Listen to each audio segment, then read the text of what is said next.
Hi everyone, in this video we're going to be making homemade Hawaiian rolls just like the Hawaiian rolls you can get at the store, but we're going to be making them in a few different shapes so that you can change up your shapes and make things look a little more interesting at the table.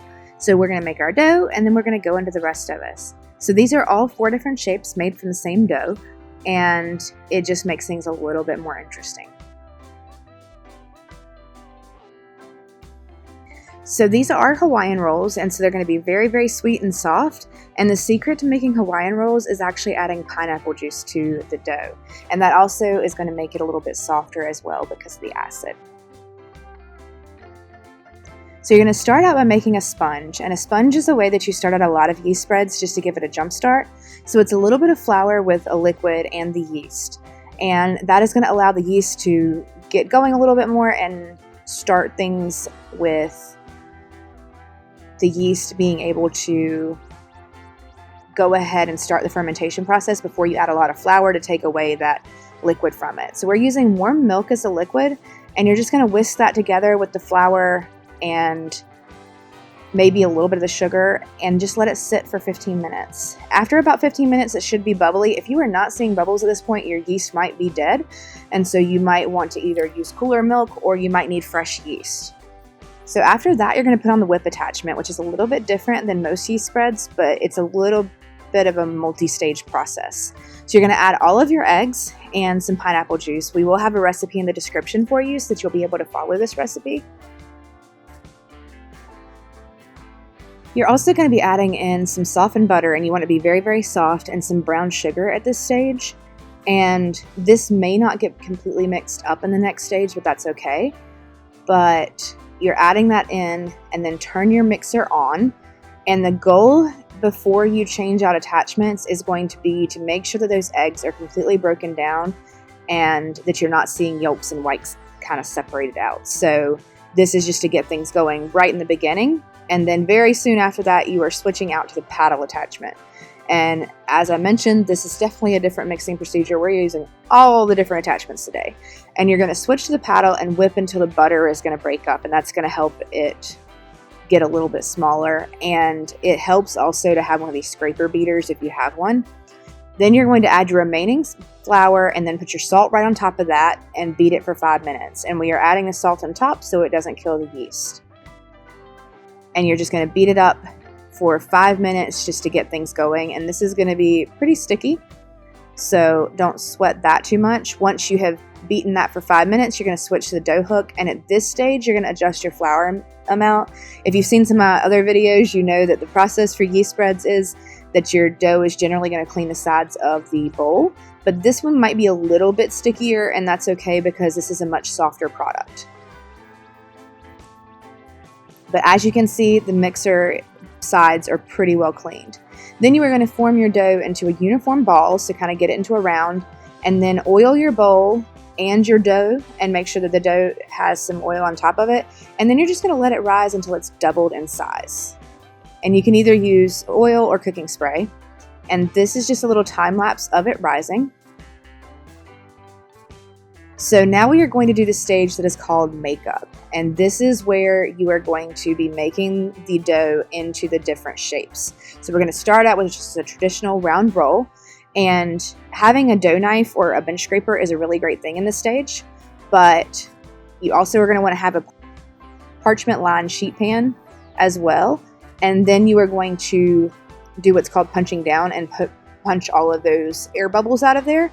And we are using half of this dough to make the basic rolls, but if you were making this at home, you would probably use all of the dough for one particular shape. But for demo purposes, we are going to be using this for several shapes. You're going to press those bubbles out, and then you are going to roll this into a log. And it doesn't really matter how long it is, as long as it is even all the way across and the same size. And you'll see why that's important in just a moment. So now we're going to be dividing them into even pieces. So you start out by cutting the log in half, and then you're going to cut each of those halves in half, making 4 pieces.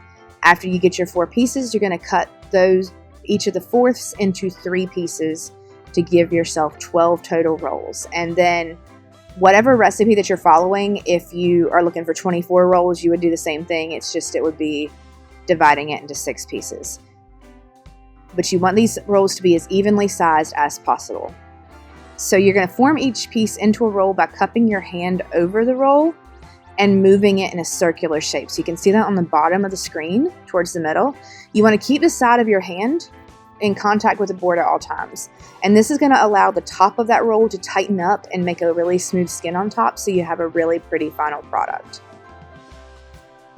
So you're going to keep on with that process, keep that side of your hand on there, and you want to leave a little bit of space in between each one so that you have some room for expansion, because these are going to rise in 2 different stages once we let them sit for a little bit, and then also a little bit in the oven.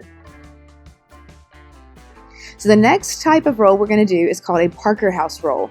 And this is an old school roll that used to be made at a lot of different places. It's not quite as popular anymore, but it has a little twist to it that makes it really good. They originated at the Parker House Hotel in Boston, and these are just half circle shaped with a little bit of butter in the middle, and that just makes it that much better. So the first step to this is you're going to flour your surface a little bit and roll it out, and you want to roll this pretty thin, but just because it's going to rise a little bit out of the oven and then in the oven. And you can roll all your dough at one time if you were doing a lot of rolls, but I'm just rolling a little since we're making a lot of different shapes. So then you're going to cut it into circles. If you have a biscuit cutter, that's great. If you don't, you can always use a glass, and that works just fine. As long as it's in circles, then you're good to go. And you're just pressing down and twisting a little bit, and then you are going to lay these on the pan and put a little bit of butter in there. I am piping softened butter in there, but you can use just a little cube of it in there as well, and it doesn't even have to be soft. And then you are going to fold that in half and pinch those ends together, and you want to pinch them pretty hard because otherwise they will kind of unfold as they are rising. And you want to roll out your end pieces that are left over after you cut as well. So the next thing we're going to make is crescent rolls, and these are not exactly like the ones that you get in the tubes at the store, but they are so much better. This is going to be a pretty easy process, and if you've made the ones in the refrigerated section at the grocery store, it's going to seem a little familiar.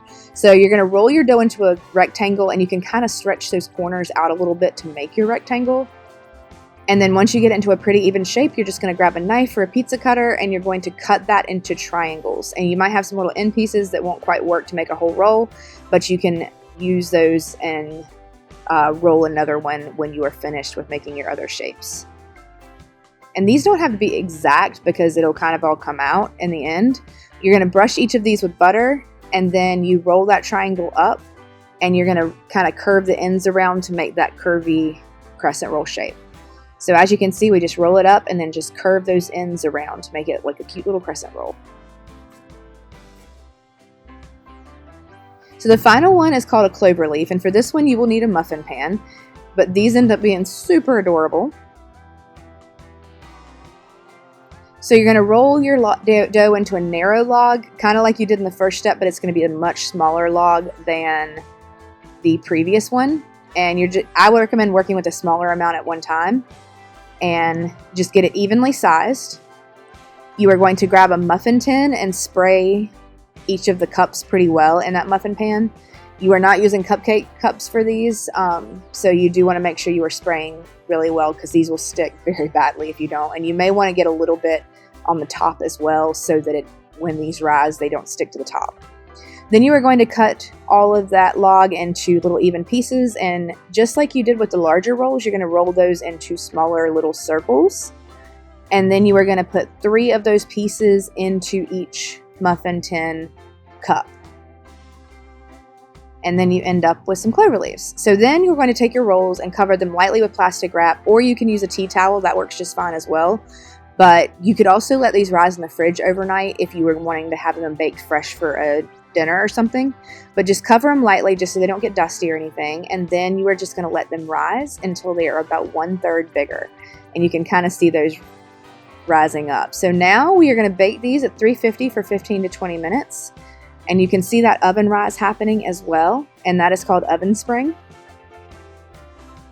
And some of those Parker House rolls are kind of popping out.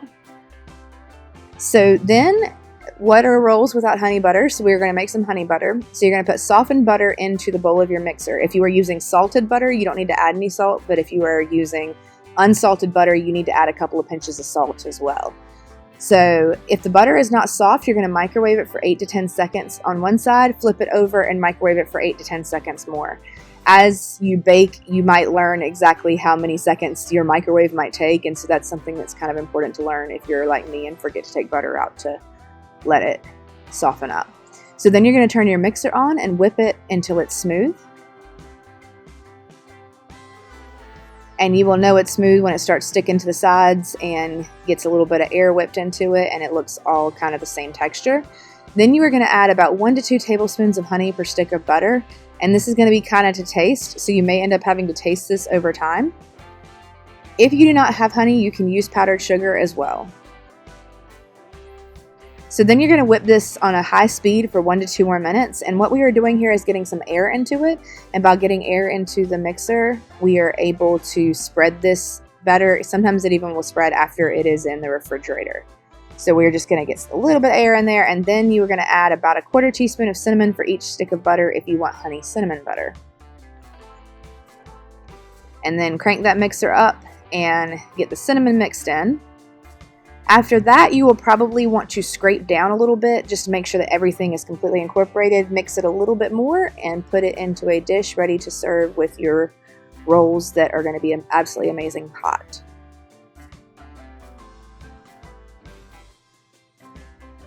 So this is what the end product looks like. You saw this at the beginning of the video, but they end up being super cute. You also may want to brush the top with some melted butter to make them just a little bit prettier. Thank you so much for watching Mixing with Merks. Don't forget to like, comment, and subscribe, and keep on watching for more videos.